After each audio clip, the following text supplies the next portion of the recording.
Hi folks, welcome back to Recycled Model Railways. So, you've seen the picture and you're probably thinking, what exactly does that mean? A Triangulmon Pullman and Airfix coaches. It's me being a cheapskate again. So, let's get on with it.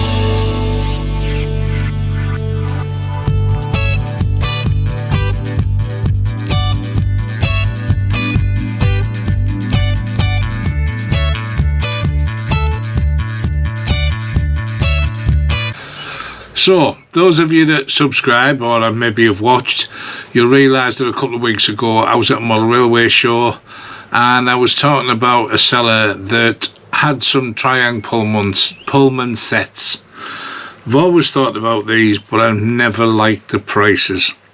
So he had 3 in boxes starting at 75 and going to 95 quid. I'm not prepared to pay that for a box I won't keep. Yes, sacrilege, I know. Track that I can't use and a transformer that's as old as God. Basically all I want is the front, back and front and the coaches, but in them sets you only get one coach, unless of course you want to go and pay Bachmann's prices, which are phenomenal. I saw a video quite a while ago now, Charlie from Chadwick Model Railway, who bought himself the Bachmann, I think it's the 8-car set. Yes, it came with a dynamics controller, I know that. But it was I'm sure he said it was £1,000.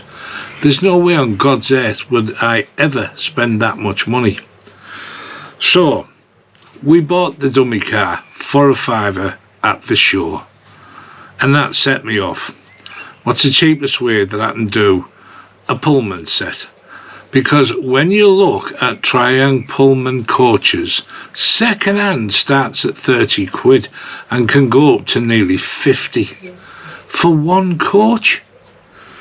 So I did a little bit of reading and a few people were saying the Airfix Mark II-D coaches are a good starting point. What was an even better starting point was the price. So, that's it, set me off. I bought 2 coaches from one guy, which cost me £11.50, so that's £5.75 a coach, under my 7 quid that I want to pay for a coach. I then bought another 3 coaches. They all thankfully came with nice clean metal wheels on them for £20 and something like 35 pence.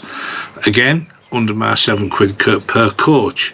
And another one after that, that would be this one, which I'm hoping to turn into, I can't remember if they call it a parlour car or something like that. That was 5 quid because it looks a bit rough and battered. So every single coach has been under 7 quid and I've got 6. So there's £42, which is less than 42, but you see where I'm going. We had the dummy power car for a £5. All we needed was a power car. Got this one for 22 quid, the cheapest I could find on eBay. Some of them are going for stupid money, majority of them are 30 quid. So I had no choice, I had to pay that much money.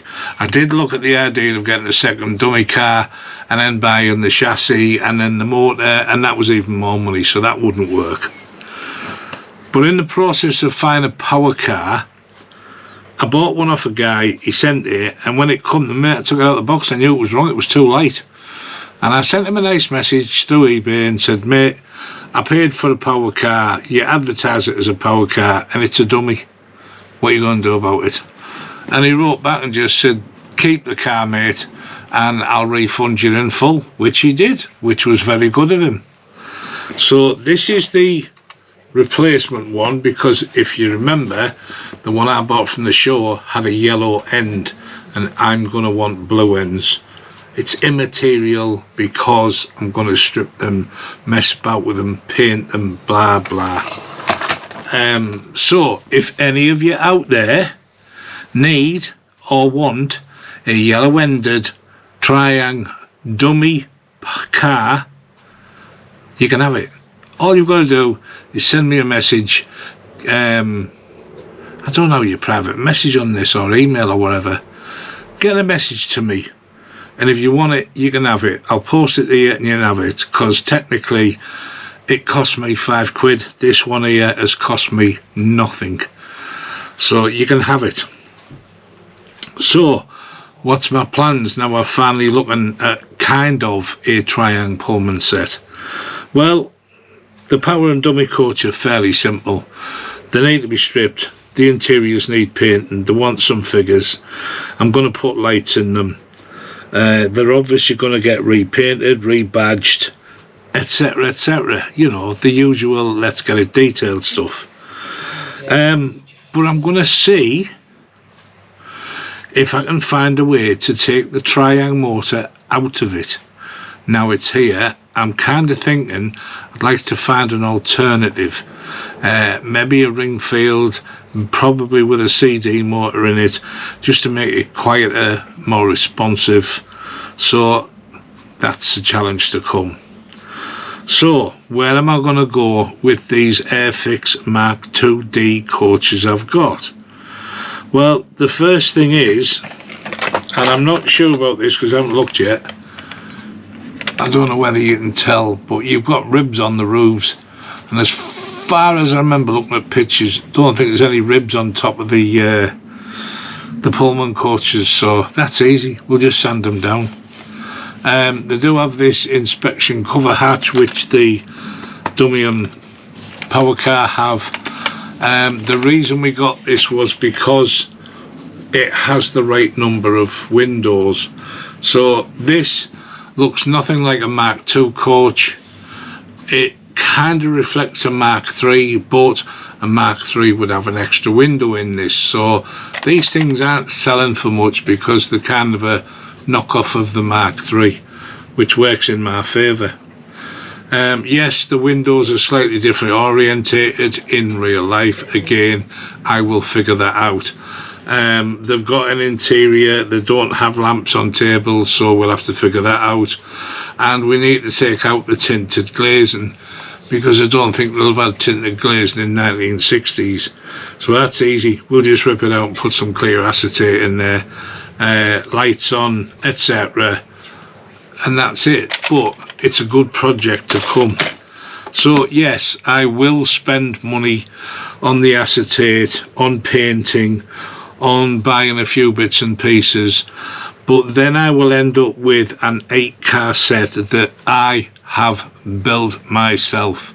I haven't bought it off a shelf, I haven't paid stupid money, and I'm certainly not giving away £30 plus for a Triangulmon coach. It's just not happening. It's daylight robbery.